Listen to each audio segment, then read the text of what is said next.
If you've been watching the news, you know that hand sanitizer, face masks, and toilet paper are in low supply all across the nation. But do you know what's always in stock? Racism. Today's baggage, the racist history of pandemics. Coronavirus disease, or COVID-19, is a respiratory illness that was found in China in late 2019. The virus has since traveled across the world, and hell, it's alarming. Coronavirus! Coronavirus! I'm telling you, shit is real! Cardi B tells no lies. In all seriousness, COVID-19 is very real. It's highly contagious, and there are cases of the disease in over 100 countries around the world. Since the coronavirus has traversed the globe and affects so many people, the World Health Organization has declared that it's a pandemic. And unfortunately, as COVID-19 spreads, so does fear, prejudice, and xenophobia. Ever since the virus appeared in Wuhan, China, Chinese people and other East Asian folks have been turned into villains, those thought to be the carriers of this disease. That sounds racist. Before we go any further, let's clarify a few terms. First up, xenophobia. You might have heard this word floating around as of late. Xenophobia is literally a fear of foreigners.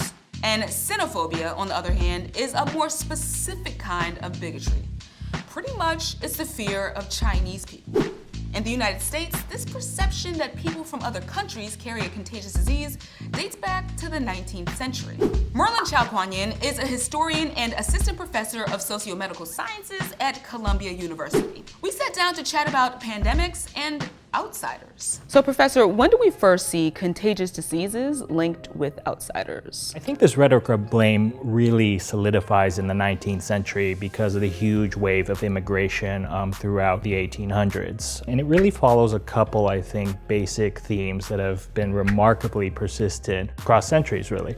One is that the outsiders have this kind of intrinsic quality, something maybe biological, but it makes them more prone to getting diseases and to affecting others. And the other is sort of related to that, but I think it's distinct. It's that these outsiders behave badly. So they don't clean themselves, they eat strange foods, they live in very cramped spaces. I think one of the most prominent groups that this happened to in 19th century was in the antebellum era. It was the Irish, who were often blamed for cholera epidemics. A few decades afterwards, you get a lot of immigration from Southern Europe. Italians are blamed for polio outbreaks. African Americans and Jews from Eastern Europe are often singled out for TB. Over in California and cities like San Francisco and Los Angeles, it's the Chinese, Japanese, and Mexicans who are blamed for smallpox outbreaks, typhus, trachoma, and TB as well. The professor says that these associations lead to some extremely harsh practices around immigration. Just take a look at medical inspections as an example. While the feds still require immigrant health examinations, back in the day, these were hella invasive, and not everyone got the same treatment. Chowkwanyun says that Chinese immigrants face particularly strong and invasive medical inspections. Chinese and Mexican immigrants could have been stripped naked, had their blood and urine sampled, or their bodies disinfected with chemical agents. Immigration laws ban people from entering the United States if they suffered from quote-unquote a loathsome or contagious disease. All because the fear of immigrants and contagious disease had these white people shook. For context, this is around the same time that Jim Crow laws started to emerge in the United States post-emancipation. So this fell right in line with America's trash treatment of non-white people. And similar to Jim Crow, discrimination towards immigrants was put into law. This is when we start to see immigrants from Ireland and Italy woven into the American fabric a bit more. They become accepted as white. But for the othered folks, Chowkwanyun says that the fear of contagious disease was even used to justify residential segregation.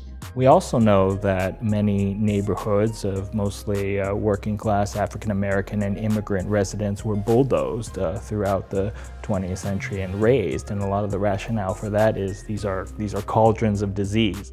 With America's history of racism and xenophobia, it's no surprise that during this public health crisis, the othering continues. The Chinese coronavirus epidemic turns out to be just that, an epidemic. It's racist, they're telling you, to blame the most racist nation in the world for the spread of this virus. Let's start with the media. Take a look at these people wearing masks who are mostly Asian. Why are they being used as cover art in these stories? The thing is, these people are completely unrelated to these stories in any way.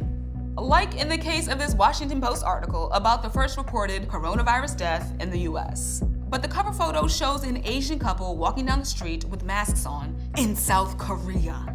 And this New York Post article that discusses the first case of coronavirus in Manhattan, yet the tweet is of an Asian guy in Queens, minding his own business with a mask on. My dude looks like he's mid-swipe on Tinder. Leave him be. Educational institutions have made some poor judgments too. In a now deleted post, UC Berkeley, a university with a 29% Asian student population, said that xenophobia is a common reaction to COVID-19. Do better. This stigma of Asian people has even led to violence, harassment, and outward displays of bigotry. He don't want to hit him. Chinese or Yang, don't come around me. Philippines, I'm sorry. Man, get this out of my thing, man. Y'all, this is not okay. Donald Trump and the Trumpettes are guilty of racializing the coronavirus too. He tweeted saying that we need a wall now more than ever because racism. I think this continues to perpetuate this very strong link between Asian people more generally, or Chinese people more generally, and the virus itself. I mean, China had the misfortune of being the first country where there were a large and huge number of cases, and this tendency to kind of shift it, to reduce it to this one country, this one place, I think can also contribute to some of the xenophobia that we've been talking about. The shade is Italy has been coping with one of the largest outbreaks of COVID-19 in the world, but they're not being stigmatized in the same way. Some of these attitudes are really ironic. Dr. Celine Gounder is an infectious diseases specialist and host of the American Diagnosis and Epidemic podcasts. She points out that some of the earliest cases of COVID-19 involve some unlikely suspects. So some people have reached out to me saying, well, if I charter a private plane for whatever event, that'll keep me safe, right? But I mean, remember, who was getting infected in the beginning? If you look at some of the early cases, these were wealthy businessmen who were traveling to China on business trips and then bringing it back home. People taking luxury cruise ships. This is not a riffraff or disease of poverty, at least not in the beginning. And I think, unfortunately, what you're seeing with some of the anti-Chinese xenophobia is, again, it's this othering that we see with every single infectious disease, whether it was Ebola or HIV. There's this very strong instinct whenever you have a new infectious disease to other, to say, it's not gonna happen to me. I don't think we've seen the same kinds of travel restrictions being enforced as stringently for people coming from places like Italy as we saw for people coming from China. So you've done lots of work with Ebola, TB, HIV. Did you find that those diseases, those epidemics, were racialized as well? Oh gosh, I mean, remember the 2014 midterm elections with Ebola? You had our current president, you had Chris Christie, you had others tweeting things like those dirty Africans. I was told that I was crazy, that I was a traitor to this country for wanting to go over there to help people. Oh, wow. These are not primitive people. Unfortunately, there was a real lack of empathy for people on the ground, and I think it's important to understand the context of these places. These are countries where they have a very recent, in their mind, history of slave traders coming and picking up people and taking them away.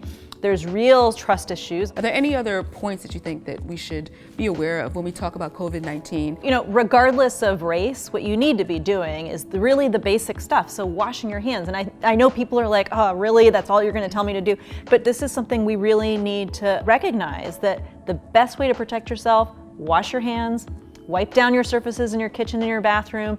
And again, this has nothing to do with race or social status. This is just about basic human common sense.